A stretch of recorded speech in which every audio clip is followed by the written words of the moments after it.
Driving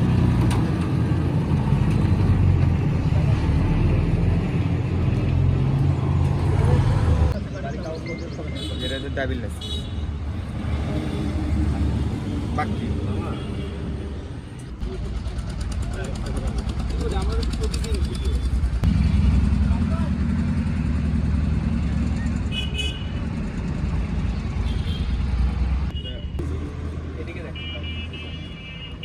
বলতে হবে sir. হ্যাঁ স্যার বলতে হবে স্যার আমাদের ছুটি নেই।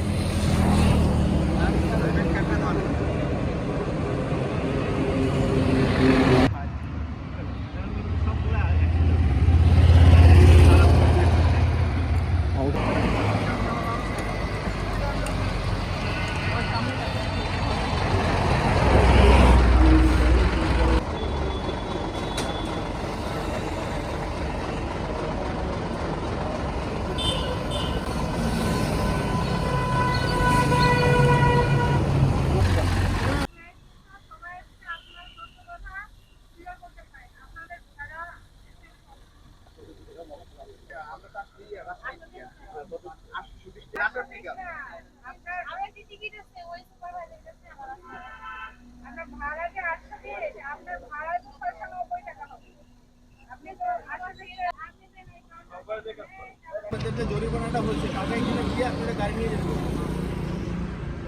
যাত্রী আর একটা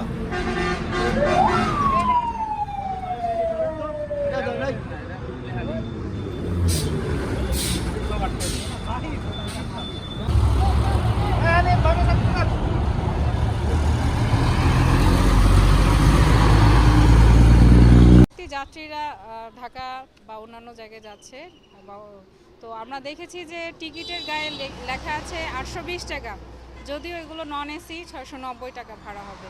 এছাড়াও যাত্রীরা আমাদের কাছে বলেছে যে 1000 টাকা, 1100 টাকা, কোথাও 900 টাকা করে নেওয়া হচ্ছে, কিন্তু 820 টাকা লিখছে। তাদের যেতে হবে, বাধ্য হয়ে তারা টিকিট কেটেছে এবং বাকি টাকা ফেরত না নিয়েও গাড়িতে চড়েছে। তো আমরা এখানে হানিফে যারা তত্ত্বাবধান আছে কাউন্টার, তাদের সাথে যোগাযোগ করেছি, সরাসরি অস্বীকার করেছিল। এর পরবর্তীতে আমরা গাড়িগুলো রেখেছি, তো তারা আসছে। আমরা তাদেরকে দুইটা সড়ক পরিবহন আইন 2018-র 34 এবং 102 ধারা অনুসারে অতিরিক্ত ভাড়া আদায়, এবং তাদেরকে গতদিন আমরা বলেছিলাম যে ভাড়া না আদায় করার জন্য এবং 4 টাকানোর জন্য, সেই আদেশ পালন করছে না। এই জন্য 102 ধারাতেও তাদেরকে দুইটা ধারা মিলে 20,000 টাকা জরিমানা করা হচ্ছে।